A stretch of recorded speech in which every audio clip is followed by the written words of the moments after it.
You are listening to the People Centric Podcast, where we talk through the toughest challenges that people face at work and give practical advice to fixing those challenges. Thanks for joining our movement to create workplaces that are happier, healthier, aligned, and empowered by putting people at the center of all that we do.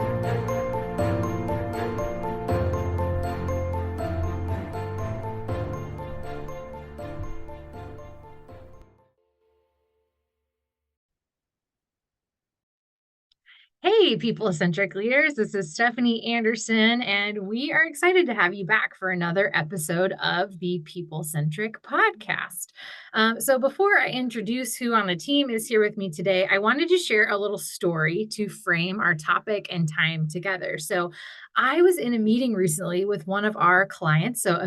Shout out to any of our clients who are listening, and don't worry, this is a nice story. But I was in a meeting recently with one of our clients, and someone asked a really good question that I thought she's probably not the only one who's thought or asked this before, and maybe something that our team could address on the podcast and answer it for all of you. So we were in a context where we were talking about how do we get different people in the team involved in different projects and work that we're doing. And, I even had slides up and I was like, hey, how do you got to be sure you're engaging people in this process. And they raised their hand and they said, how do you do that? Like, how do you engage people? Like, Stephanie, those are nice words on a slide. Engage people.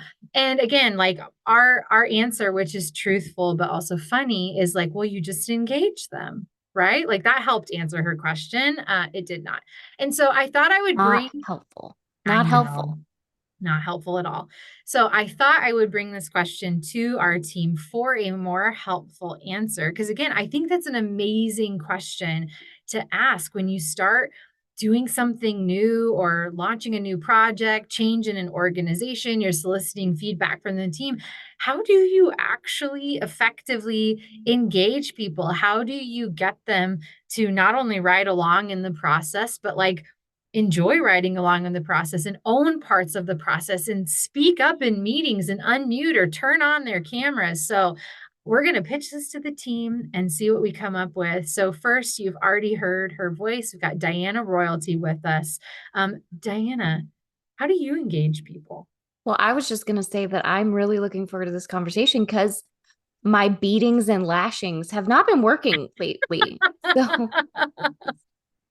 I will say, I tell people this all the time. I'm like, I'm a little more authoritarian in my leadership style too. I'm like, I wish I could just like write all the rules down and give it to everyone and they would just do it and be happy. That would be so nice. that would be so nice. Yeah. But really like the, demeaning and the angry yelling, that's not working either. So I don't know what to do anymore. So I'm just really looking forward to this. Awesome. Yeah. Well, for probably a dramatically different answer, Philip Herzog on the team is with us. Philip, how do you try to engage people? Well, I wait until the yelling stops and then I just say, was that helpful? And now let's have a conversation. No, that is not how it works. Sassy. Yeah, right. Well, what I love about your question too is, your statement, the answer of like, well, this is what you do. You engage them. An engaging response would be, oh, let's talk about that. What do you imagine when we say engagement? Oh, person, let's talk about this now. Or as a group, great question.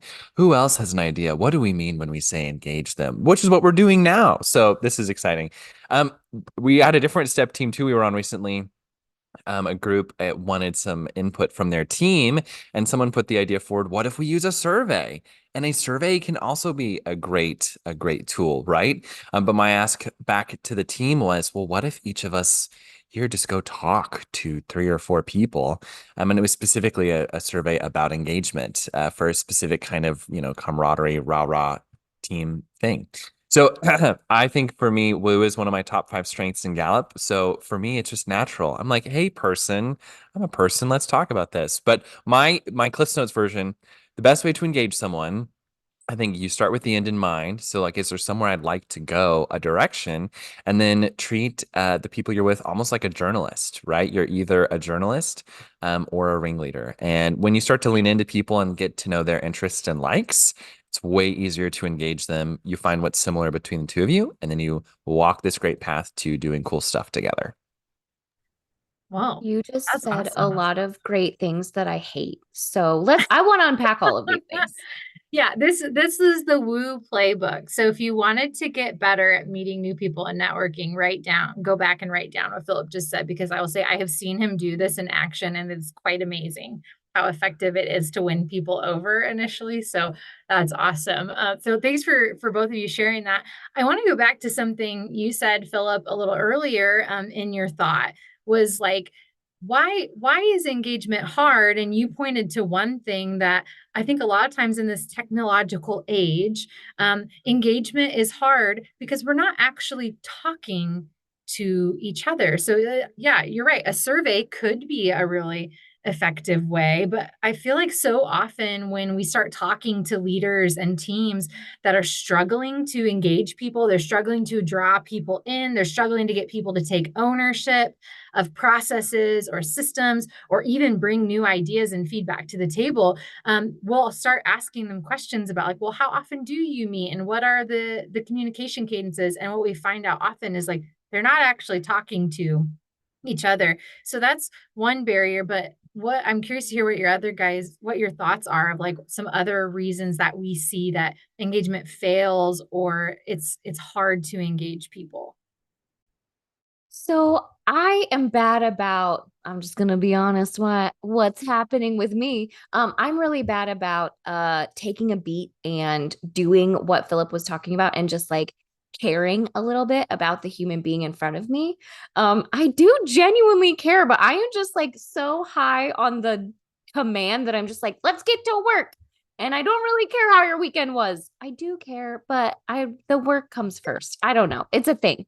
So I think that a lot of people come into a meeting and instead of saying, "Hey guys, how are you all? I'm doing good today." They just jump into, "Here's all of the things that I know. Here's what's happening. Here's what I'm going to tell you. Here's what I think we should do." And they give this big long speech about the problem or the process. And then they're like, "What do you guys think?" And there's silence because the Right. person has already said everything there is to say. And you didn't start with a place of conversation. You started with a place of me telling you what to do. And I think that sets everyone off on the wrong tone. And then they're afraid to say anything else, right? You didn't start off by engaging me, and then you just told me a bunch of things. And so now I don't really know what to say. I don't even know if I should say anything.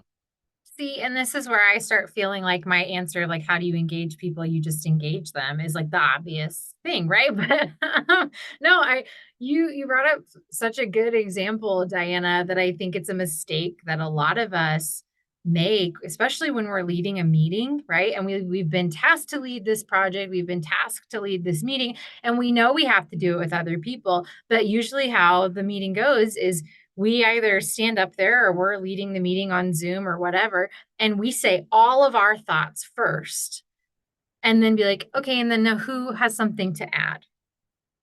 And then there's total crickets. And I think for several different reasons, either you just said what I was going to say, so now I have nothing to add, so I'm not even going to chime in for consensus, or you said something that is so counter to what I was going to say. Now I feel embarrassed to bring up what my idea was because it's obviously off the path because you were so confident sharing yours. And like, so for so many other reasons that, yeah, it is that intentional step at the beginning to just say like, hey, I've got some thoughts and ways we should go, but before I talk, like I want to hear from the team. Let's just go around and share your idea, and even if your idea gets shared, say that that was your idea too, because that might point us in the right direction if several of us had the same idea. I Googled the definition of engagement, out of curiosity. Oh, So, top of the list, this is the word. This is what engagement means: a formal agreement to get married. That was the top one. I don't think that's what we're talking about. I think you're on the wrong podcast. Yeah, I think this is the wrong one. So, after it, though, and this is in your defense, Stephanie, the ironic third most listed is the action of engaging or being engaged, which is like, what is engagement? Yeah, Being that's perfectly clear. I don't right. understand what you That's didn't it. get. Even Really, Webster Miriam is like, himself, this person is not great at engaging with this. yeah, I always kind of think too, if engagement, I think sometimes we struggle too. Engagement doesn't always mean as much as the woo in me wants it to mean this, that everyone is so excited and motivated afterward and that we feel great about ourselves. Like imagine epic moments at the end of every project or team that we work with. And usually there's not this big band behind us celebrating what we've done or ribbons being cut. Like that's in my mind what happens. But really, a lot of the time, I think engagement is just that. It's like, okay, we're unique people with unique perspectives. We get together specifically to get something done. And I think engagement for me, oftentimes there's groups we get together and I'll ask them at the very start to engage them. I'll say, have you ever all been in the room together? And if it's, a team that's looking at changing a process for a hospital about how we bring in patients and then send a bill later, it could be manifold, many different departments involved. And people from different levels, different years of experience, have never been together to solve a problem together. And that is engagement in terms of how we operate at People Centric.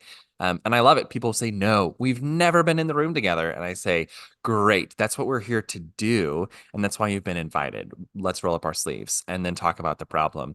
And you said something else. I think, you both highlighted that people want and need that understanding that they're valuable there and there's a reason that they're there. Our goal at People Centric, never have a meeting that isn't needed and never invite someone to a meeting who doesn't need to be there. And so that may or may not happen all the time, but that's our goal as well. And so I think even that, like, there's a reason you're here, you're important, and we have something to get done together. I do love that. I love that. I also think I'm going to back it up really far.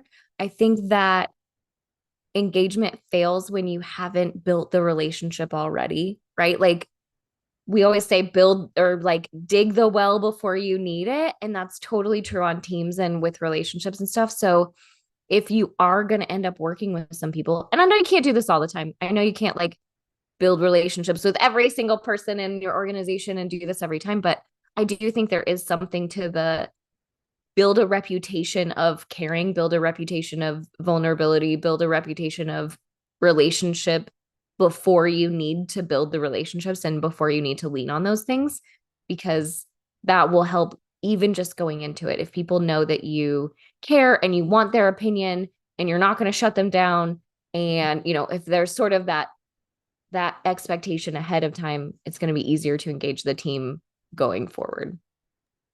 Yeah, yeah, I love that, and that it does make a difference that people feel like there's like that psychological safety, right? With you or among that team that they can share how they truly feel or think about something. So yeah, it's important to dig your well before you need it there. Um, I think another piece of this that I see happen sometimes that people struggle with is like they almost trick themselves into thinking engagement isn't happening in a meeting because not every single person is talking.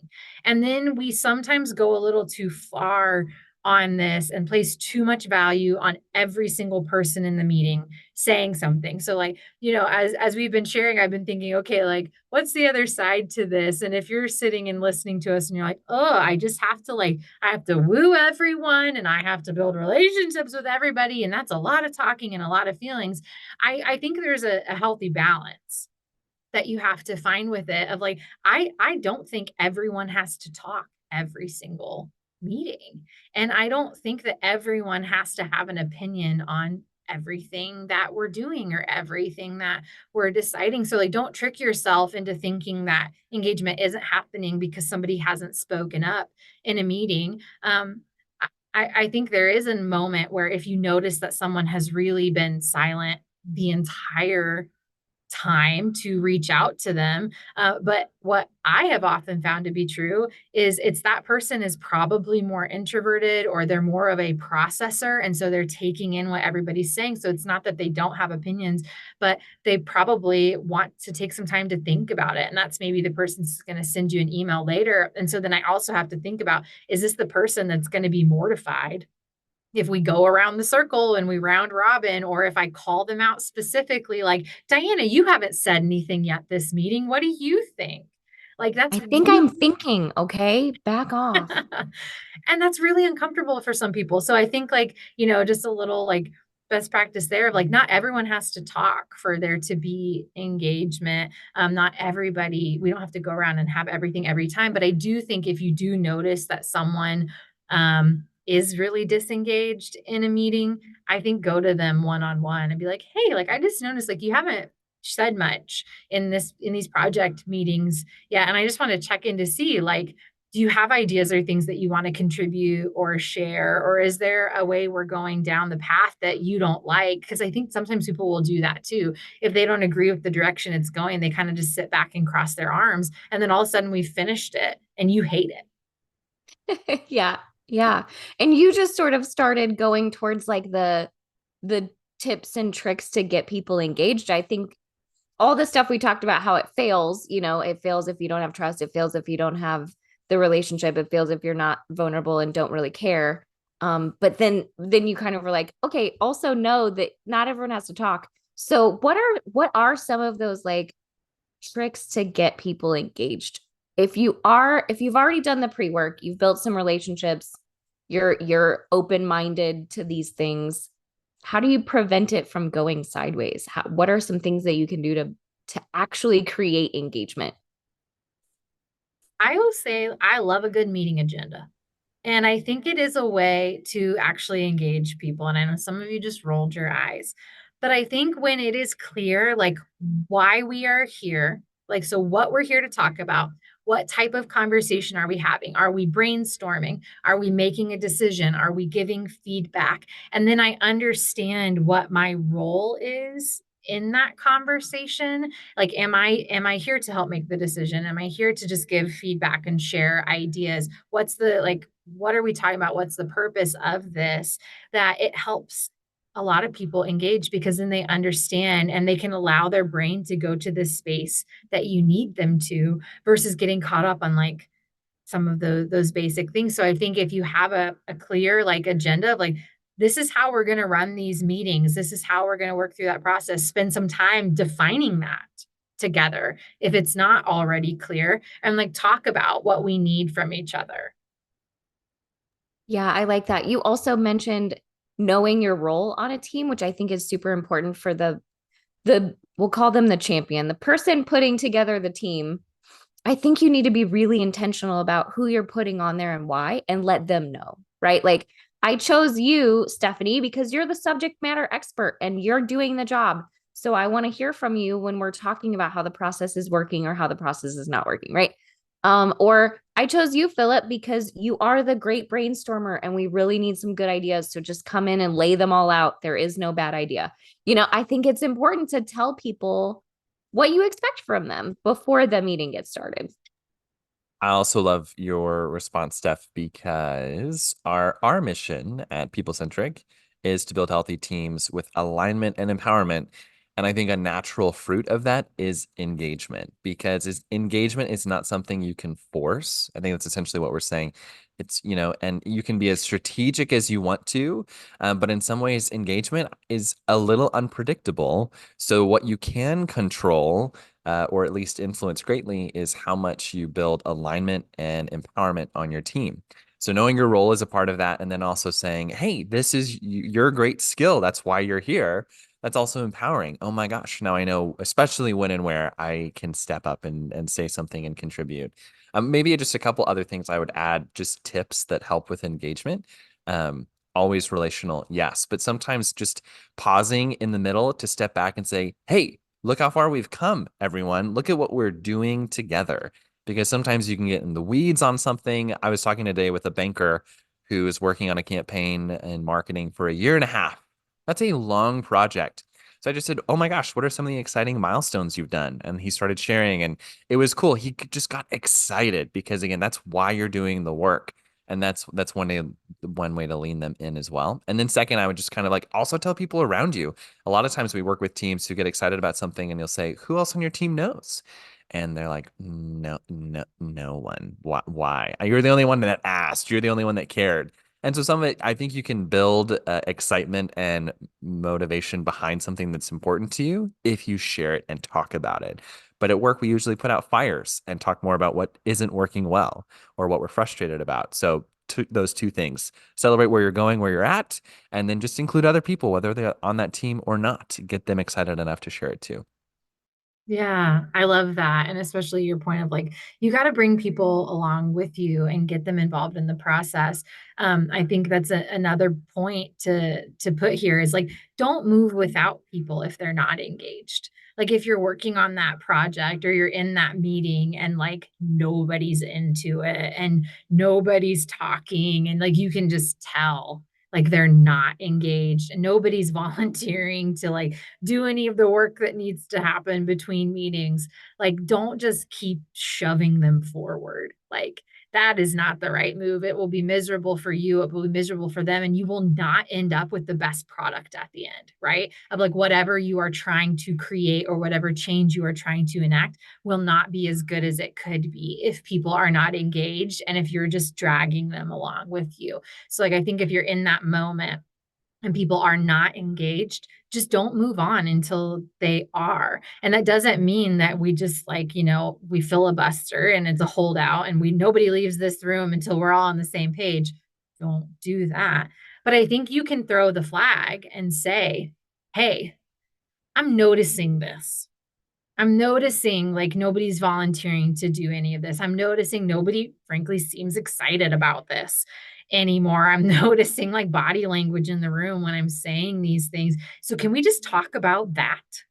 Like, are we still focused on the right thing? Are we still working on the right project? Has something changed in the midst of this that all of a sudden now makes this not the right thing to be working on or be focused on? And just, I think that conversation alone can just re engage people because either it can be a little bit of a call in to be like, oh no, like everybody's just tired this month. We have too much on our plates, but we are really excited about this.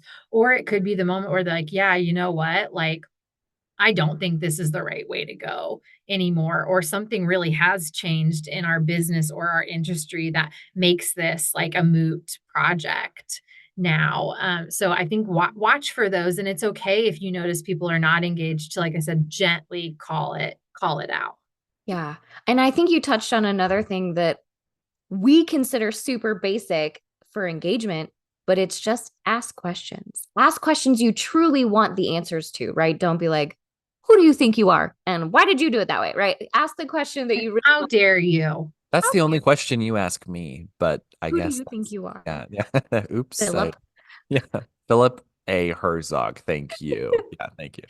right? But I think there are times where you can just say, here's the problem. What should we do? And opening it up just like that, instead of giving your own opinion or all of the background or all of the history, everybody in the room probably knows what's going on. If you can just pose a question that will open it up so that people can give real answers, that's going to create a lot of engagement right off the bat because people are going to want to talk about it. People are going to want to say, here's what I think is going on from my perspective. Oh, that's a good perspective, Philip. Here's what I think is going on from my perspective. So, like, just asking good questions is a great way to build that engagement. Yeah, but that's really hard, It's so right? hard. And even as like I'm hearing myself say it and I'm hearing you say it, like it's hard to be that person in the room to throw the flag. And it's hard to be the leader sometimes that stands up there and says like, who's got a good idea? Because I think the implication that a lot of people attach to that is who's got a good idea because I don't have one. Right? And so, like, maybe let's talk about that a little bit. I'm curious to hear your guys' opinions of like, how do you break through that and like become comfortable asking the questions, become comfortable just saying like, I don't want to even think about what my ideas or share it yet until I go there. Or how do you be the person that throws the flag in the room and not lose credibility? That's a great question, and love questions. So I think when I started off saying it's like journalism in a way, If you don't like journalism, think of something else. But one of the great things of a great journalist is that they do find very complicated matters, and they find simple, short ways they're supposed to make it understandable for people. But they dig deep, right? So I always think of old TV shows where whether it's Monk or Columbo or other people who are running around trying to figure things like Murder She Wrote, there's like details, and they find out how to piece the thing together. And I think some of those questions from leaders are good. Both of you have said this, if they genuinely want to know them and don't come with all the answers. I think the number one killer of engagement that I see is a leader who won't stop talking, or who asks a question and very clearly signals, verbally and non-verbally, that they already have a plan and the solution. That is the engagement killer we experience by far the most. Yeah. Okay, so confession time, because this is just what we do on our podcast. Diana airs out all the dirty laundry. So I am not uh I'm not like the most jazzed about collaboration. It's not my favorite thing to do. I'm more of like a no, I totally got it. I can do it myself type person. And so when we have these meetings where Diana's supposed to lead the step team and like engage the team, I struggled with the fact that I felt like I already knew the answer, right? I know how to do this job. I have been doing it for years. I can figure this out on my own. I can do this on my own. I can execute it on my own, and I can get it done on my own. I don't need all of these things. So it was difficult for me to stand up in front of a room and say, "What do you all think? Here's the problem. What should we do?" Because I already know the answer. I already know the answer. So it's really hard for me to do that. But the key turning point for me is when I asked the question and I did get a better solution than what I was thinking.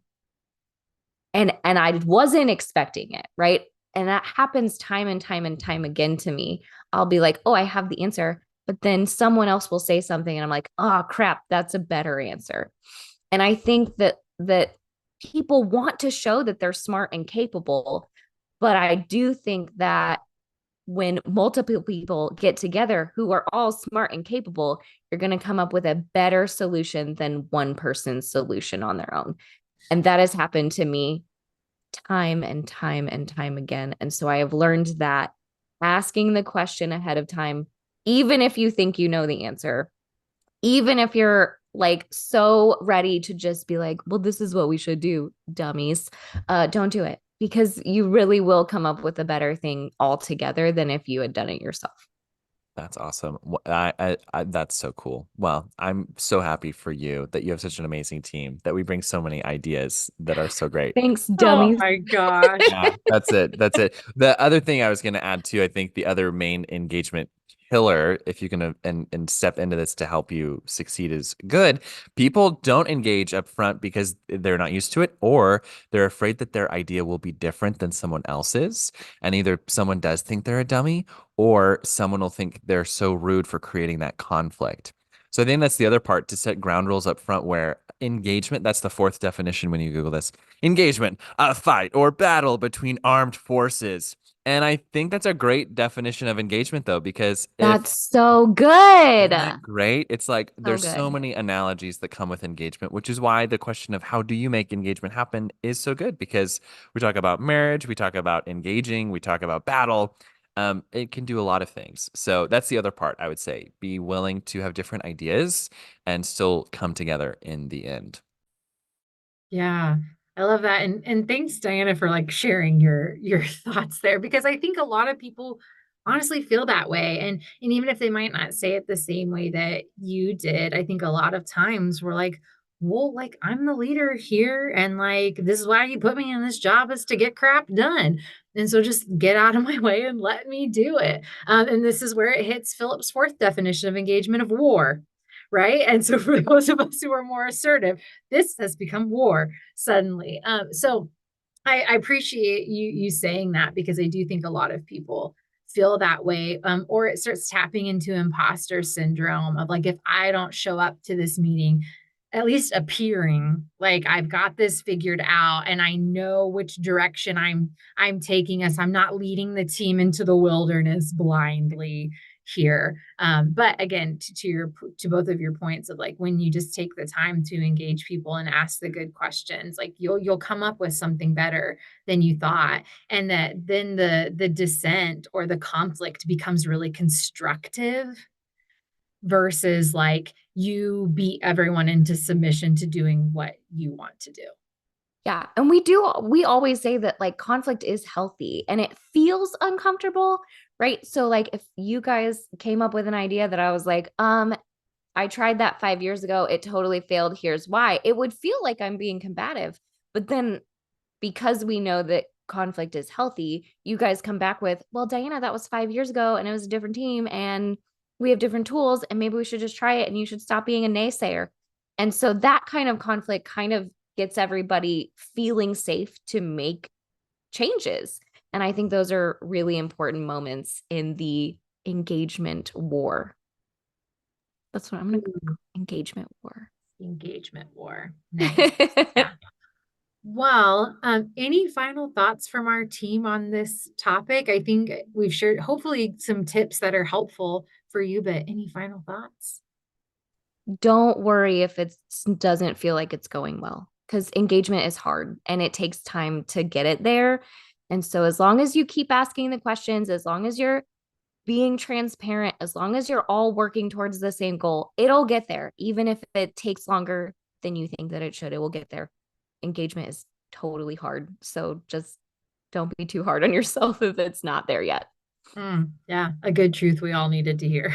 Always. And just the engagement is the result of something. Engagement doesn't come first. It's alignment and empowerment that comes first. I think those two things lead to engagement. And so, yeah, starting there. Awesome. Well, we hope that you got something out of this episode and maybe have some practical tips to take back to engage your team better. And if this is something that you struggle with, we'd love to hear from you on your team and like what situations are you facing that feel challenging to engage people. We'll play Stump the Consultant a little bit. So send us the scenarios we did not work through. Send us an email. It'll be in the outro. And we'd love to help you think through that and see if maybe there's some tips we can give to engage your people. Because like Philip was saying, it's the bedrock of being able to work well together and have an organizational culture that feels really aligned and empowered. And so we hope this was helpful. Again, listen to the outro for how to get a hold of us or to send us a topic that you'd like to hear us talk about. But we hope you have a great rest of your day wherever you're listening from. Thanks. Thank you for listening to the People Centric Podcast. We are so grateful for you joining us every week. If you like this content, please like and subscribe. Also, feel free to share on your social media with everyone that you know. It really does help us. If you would like to contact us, I have put our information in the show notes. Please reach out anytime. We love hearing from you. We will be back next week with a new topic. Until then, be well and lead well.